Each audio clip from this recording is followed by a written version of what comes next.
Shalom and welcome back to the Rashi Nosh. I'm Pastor Matt. And I'm Kara. This week we are in a brand new book of the Torah. We're in the book of Vayikra or Leviticus.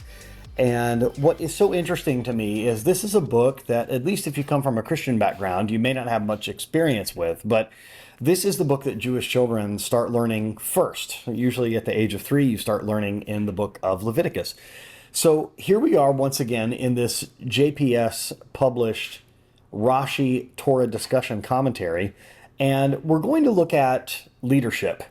The heading that we are looking at is on page 78 of this commentary, and thank you so much for all of your comments. And we recently have been at our international conference in Orlando, and many people gave us some positive feedback on this program, and several of you have even said that you have bought this commentary. So, and while I'm giving a bit of a commercial for it, please subscribe to this channel if you've not already done so, and like and comment on this video.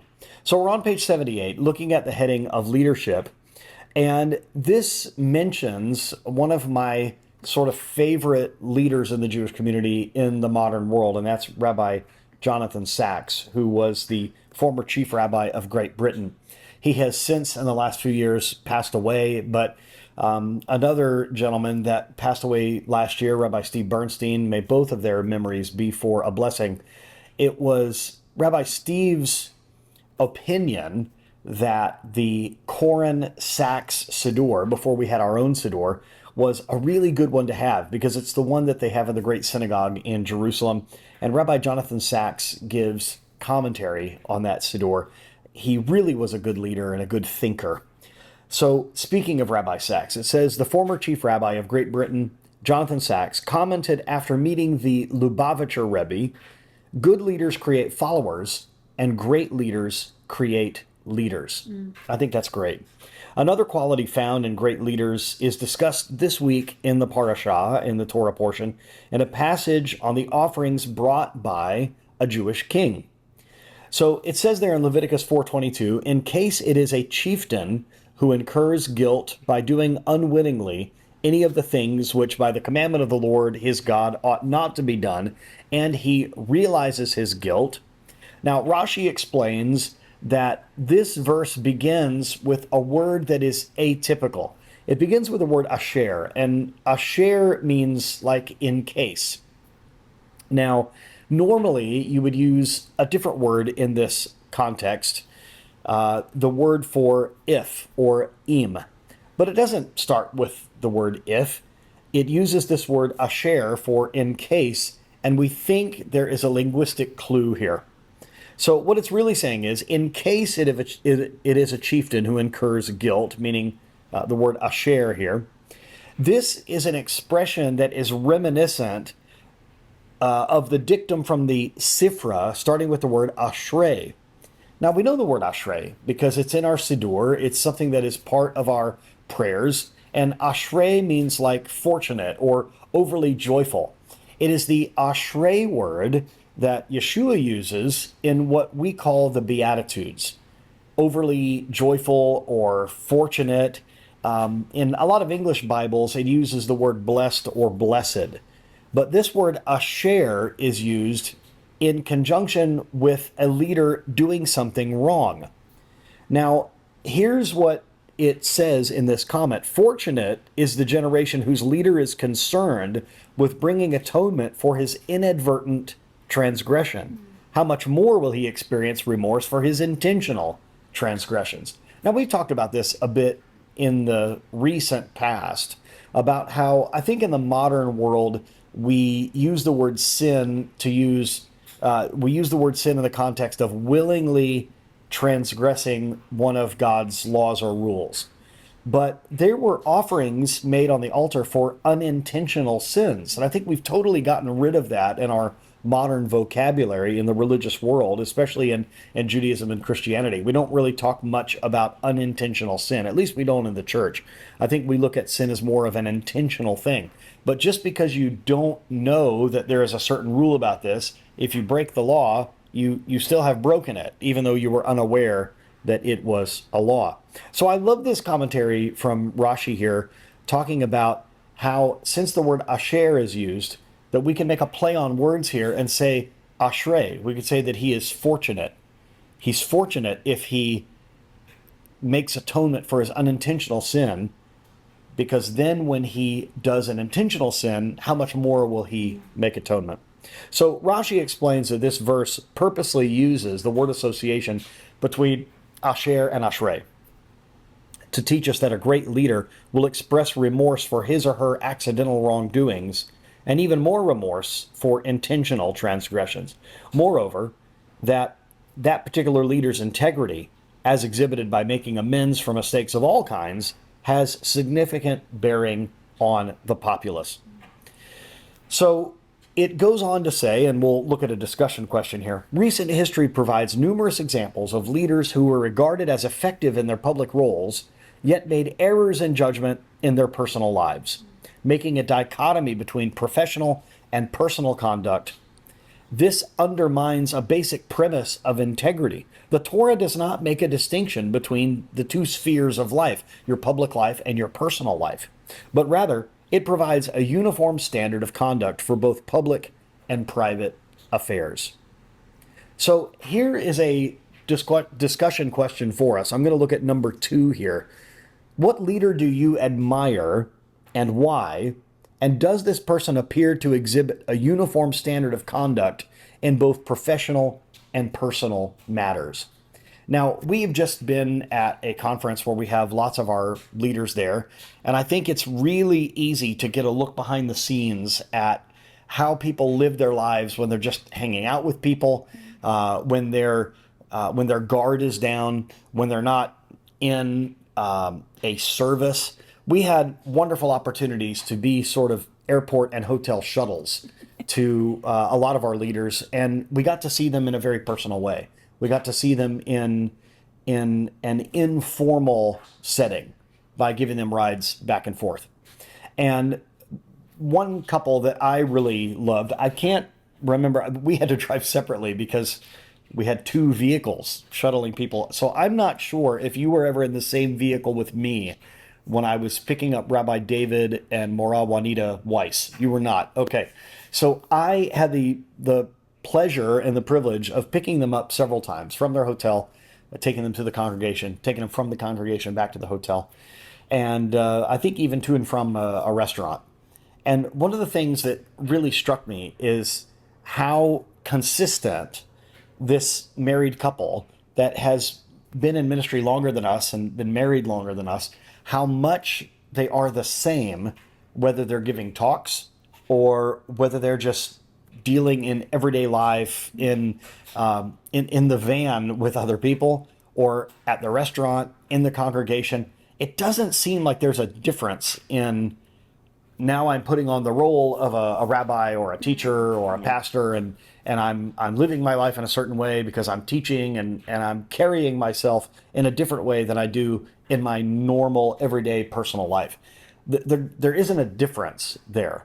And basically what this commentary is telling us is that's exactly according to Judaism, according to the Torah.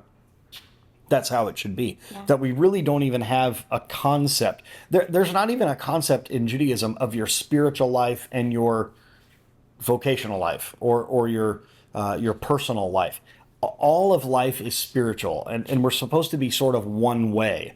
Now, there's a couple of other questions here that we could ask.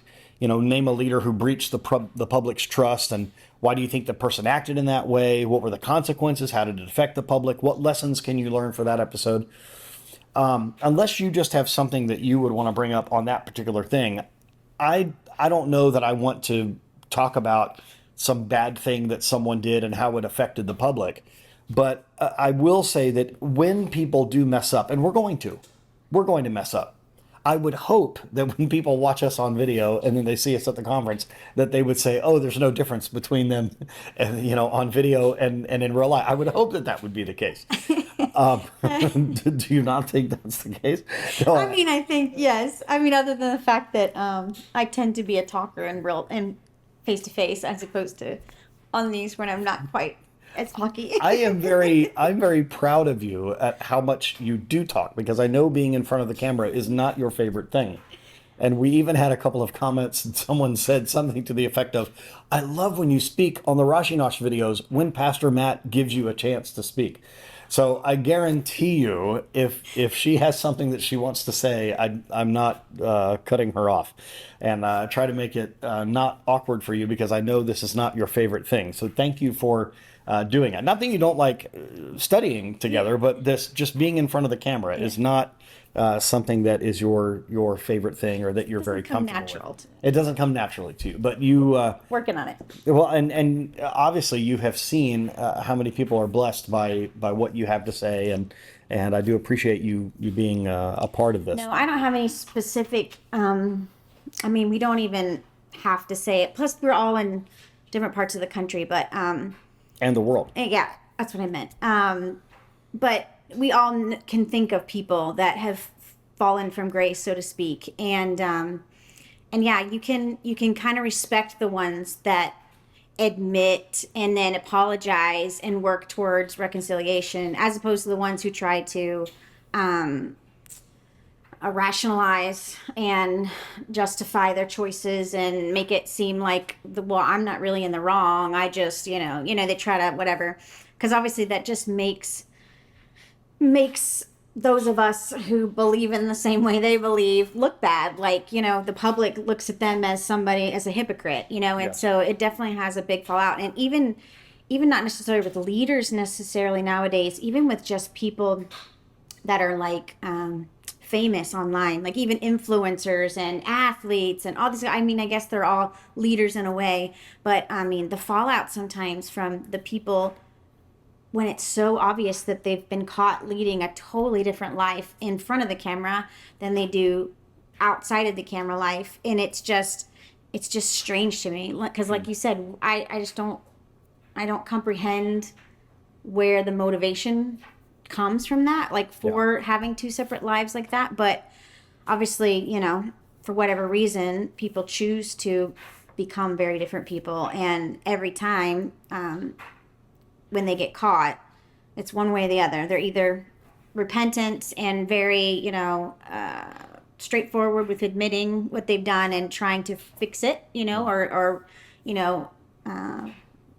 whatever, or they're in total denial and they cause even more struggle and harm, really, because all the people who were under them or people who were looking to know them, just they lose that respect for them, Yes. and respect for their beliefs and anything else that's connected to them. And so it's truly, truly unfortunate. Yeah, because I think especially when we talk about people online, there is now this whole new way of looking at people. Mm-hmm. I mean, we even call them influencers. They're people who are influencing other people because of how well known they are online. And I think that's just leading people to whatever they're trying to influence, Right. I have always found it interesting that famous athletes or musicians or people in the public eye will make some sort of statement when they do something that's out of line, that they will say, well, I'm not a role model. I think that's a cop-out, because I think if you are well-known and in the public eye, just by definition, people are looking to you, especially younger people, especially children and young adults, are looking to you for a certain consistency in your way of acting. And I love how this is about unintentional wrongdoing. Mm-hmm. It's not even necessarily on the same level as what we could say is hypocrisy in certain cases. Yeah. I think it's more like somebody messed up. That they genuinely made a mistake. It's an inadvertent sin. It's something that they need to, at least according to the Torah and according to the Jewish way of doing things, you need to sort of make amends for doing it. And I really think that's missing in modern Christianity. I think this might sound harsh, but I think we make it a little too easy on people that have made a mistake or an error or committed some sin that causes people to fall or to lose faith in them. I think what we do in the modern Christian way is, as long as they have said they're sorry, and repented in some way, that we allow them to kind of move on. But I don't think we're very good in the modern church at making sure that they make it right, that they take physical action to either undo what they did or to sort of make some sort of, for lack of a better term, atonement for it. Not atonement in the sense of you can forgive your own sin. That's not what I mean. But if you have hurt someone, if we were living life according to the Torah, if you've hurt someone by something you did, and even if it was an inadvertent action, according to Torah, you're supposed to make it right. Even making financial restitution if need be. But I don't think that we have a society, at least in the United States, I don't think we have a society nowadays that's based on restitution. And I think that's why we have so many people that sue other people. Yeah. It's because if the person who's in the wrong has not taken the initiative to make that restitution, then the only recourse that the victim has, or the person that's been affected, is to take that person to court. Yeah, because sometimes just a quick sorry apology, there's just no depth to it, so you don't really think that it's sincere. Whereas if you are doing something, you have some kind of restitution, then you realize, okay, that person truly is sorry. You know what I mean? Yes. I know personally, I can think of 2 instances right off the top of my head where I've inadvertently hurt someone's feelings or said something that I, later come to find, okay, that was probably not the way I should have handled it, whatever. And I can't think of anything physically I could do to make those 2 situations better. But I did absolutely face-to-face apologize to both people. One time somebody said something and I kind of jumped on what they said and told them that they were saying something they shouldn't say, and I kind of said it in a way that wasn't, I felt like I was being protective and whatever, but in hindsight I realized the way I said it was not nice. You know what I mean? I could have absolutely gotten my point across a different way. And I made sure to go to that person the next time I saw them in person and just said, I just want to apologize. I didn't do that right. And even though my sentiment was there, the way I handled it was wrong. And then that person, they said they forgave me, but I hope they did. But and then another time, same thing, where I was thinking I was being helpful by taking a project from somebody, and it ended up that it hurt their feelings because I didn't realize that they had already put a lot of time and energy into that project. I thought I was being helpful, and it really hurt their feelings. And so then when, of course, we realized that had happened, I made sure to apologize and to give it, it's like, please, I wasn't trying to take this from you. But, I really tried to make sure she knew that I was inadvertently wrong in the way I treated the situation. I guess technically I gave her back the responsibility. So in a way that was restitution again, in a sort of way. But again, it was, what you were trying to do is take the burden off of someone. I was. But they saw that as you taking away the privilege of being able to handle something. Yeah, or the fact that maybe they thought I didn't think they were capable, or I just wanted control or something, which absolutely was not the case. But because we just had a misunderstanding, I originally was just be like, oh, well, then I'll just, I'm just taking care of it. And then come to find out that it really hurt her feelings and everything. And of course, that was never my intention. And so once I discovered that, I made sure to go back to her and really explain how we got off on the wrong track and what my motivations were and stuff like that. And I feel like we did that pretty good with our kids too growing up. Anytime we would make a mistake, afterwards we'd realize, okay, I maybe didn't handle that the right way, or I said something the wrong way, or maybe I was a little too heated or something. Or I've even caught myself, like maybe if I said something negative about another person, and then I'd be like, okay, I really, that was uncalled for, and I go to the kids and be like, okay, I know I said this or I did this, that was wrong of me, and being just open about, we make mistakes, but hopefully we own up to them and we apologize and we learn from them and go forward. But sometimes that's difficult. I think that points to the reason that Rashi says this word asher related to ashrei, overly joyful or fortunate, rather than just if. Because I think if we handle this correctly and we repair a relationship that was damaged because of a wrongdoing, then I think we are fortunate. I think the relationship is now better. I think that's so much more mature than simply apologizing and then acting like it never happened. Because that's not really addressing the issue. And that's part of being in relationship with people, is especially for us as leaders, is to something that I try sometimes to get across ideas to people in our church with little sayings that are easy to remember, because that helps me. So I've been trying to drill into everyone's head for about the last year of, when we get it wrong, make it right. Like I've tried to really get that into our head. And I don't remember if I got that from this week's Torah portion last year. I don't know. But this idea of, if I can get someone to remember something, when I get it wrong, make it right, an easy phrase to remember.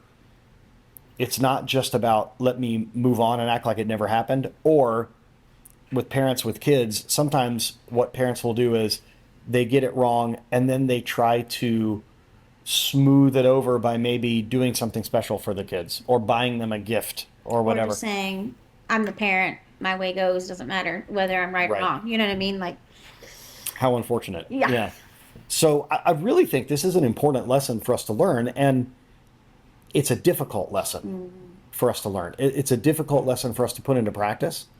But I think if you're watching this and you are a leader or a parent, someone of influence, you especially need to get this right.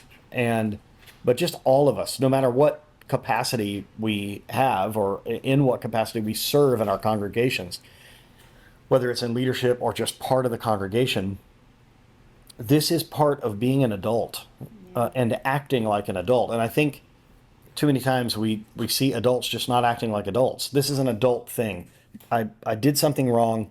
I'm going to make amends and make restitution for it. I'm going to smooth out this relationship, not by attempting to smooth it over without dealing with it, not just sweeping it under the rug, so to speak, but really facing it head on. yeah, because if we don't, then we're just teaching the next generations to do the same. Yeah. Right, whether we mean to or not.